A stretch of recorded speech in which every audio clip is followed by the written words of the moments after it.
Welcome back to my nest vibes. നമ്മളിന്ന് പുറത്തുനിന്ന് ഭക്ഷണം കഴിക്കാൻ പോവാണ് കേട്ടോ. അപ്പോൾ ഒരു ശനിയാഴ്ചയാണ്. അപ്പോൾ എത്ര എക്സ്പെൻസ് വരുന്നത് നിങ്ങൾക്ക് കാണിച്ചു തരാം. നമ്മുടെ കമ്മ്യൂണിറ്റിയുടെ ഉള്ളിലുള്ള ഒരു ഷോപ്പിലേക്കാണ് നമ്മൾ കഴിക്കാനായിട്ട് പോണത് കേട്ടോ.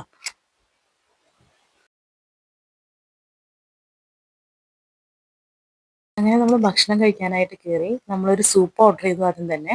അങ്ങനെ ഇന്നത്തെ സ്പെഷ്യൽ എന്താണെന്ന് ചോദിച്ചു, അത് തന്നെ വരട്ടെ എന്ന് പറഞ്ഞു.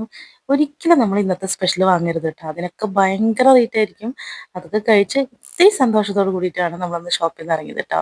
അങ്ങനെ 28 ദിർഹമായിട്ടുണ്ടായിരുന്നു ഇന്നത്തെ ഭക്ഷണത്തിന്. ഇനി നമ്മൾ സൂപ്പർ മാർക്കറ്റിലേക്കാണ്. ചിക്കനിൽ നിന്ന് തന്നെ തുടങ്ങാം. ഓരോ ആഴ്ചയിലേക്കുള്ള സാധനങ്ങളാണ് കേട്ടോ ഞങ്ങൾ വാങ്ങിക്കാറ്. അങ്ങനെ വാങ്ങുമ്പോൾ നമുക്ക് എത്ര എക്സ്പെൻസ് ആയെന്ന് നമുക്ക് തിരിച്ചറിയാൻ പറ്റും. അപ്പോൾ നമുക്ക് ഇല്ലാത്ത സാധനങ്ങൾ അഡ്ജസ്റ്റ് ചെയ്ത് വാങ്ങിച്ചാൽ മതിയല്ലോ. പിന്നെ ഈ കാണുന്ന മധുര സാധനങ്ങളൊന്നും ഞങ്ങൾ വാങ്ങിയില്ല കേട്ടോ. മോന് കേക്ക് ഉണ്ടാക്കുന്നത് കുറേ ദിവസമായി പറയണത് കൊണ്ട് തന്നെ മൈദ വാങ്ങിച്ചു. പിന്നെ ഓട്സ്, പ്രോട്ടീൻ ഓട്സ് പുതിയത് വന്നത് കണ്ടു. അപ്പോൾ അത് വാങ്ങിച്ചു. പിന്നെ കുറച്ച് വെജിറ്റബിൾസ് വാങ്ങാനാണ് പിന്നെ പോയത് കേട്ടോ. സൂപ്പർ മാർക്കറ്റിൽ കയറുന്നതിന് മുന്നേ അതിൻ്റെ മുന്നിൽ തന്നെ അതിൻ്റെ ബ്രൗഷർ വെച്ചിട്ടുണ്ടാവും, ഓഫർ ഉള്ളതും ഓഫർ ഇല്ലാത്തതിൻ്റെ ഒക്കെ. അപ്പോൾ ഓഫർ ഉള്ളത് നോക്കി വാങ്ങാൻ വെച്ചാൽ നമുക്ക് കുറച്ച് ലാഭത്തിന് സാധനങ്ങൾ വാങ്ങിക്കാനായിട്ട് പറ്റും. അപ്പോൾ നമുക്ക് ഹാപ്പി ആയിട്ട് നമുക്ക് നമ്മുടെ പർച്ചേസിങ് കഴിഞ്ഞിട്ട് നമുക്ക് വരാൻ പറ്റും കേട്ടോ. എന്ത് സാധനം വാങ്ങുന്നതിന് മുന്നേ അതിൻ്റെ എക്സ്പയറി ഡേറ്റ് നമ്മൾ മേക്ക് ഷുവർ ചെയ്യണം. കാരണം വെച്ച് കഴിഞ്ഞാൽ എക്സ്പയറി ഡേറ്റ് ആവുന്നതിന് ഒരു 2 ദിവസം മുന്നുള്ളത് വാങ്ങിക്കുകയായിരിക്കും ഇപ്പോഴും ബെസ്റ്റ്.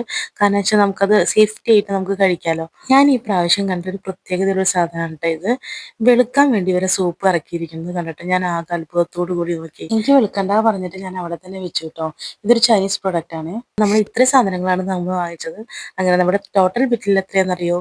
അങ്ങനെ നമ്മൾ 138 ദിർഹത്തിനാണ് സാധനങ്ങൾ വാങ്ങിച്ചത്. ഓരോ ആഴ്ച വരുമ്പോഴും നമ്മൾ എക്സ്പെൻസ് കുറയ്ക്കണം കുറയ്ക്കണം എന്ന് വിചാരിക്കും. ചില സമയത്ത് അത് സാധിക്കും, ചിലപ്പോൾ സാധിക്കാറില്ല. അപ്പോൾ നെക്സ്റ്റ് വീഡിയോയിൽ കാണാം. ബൈ.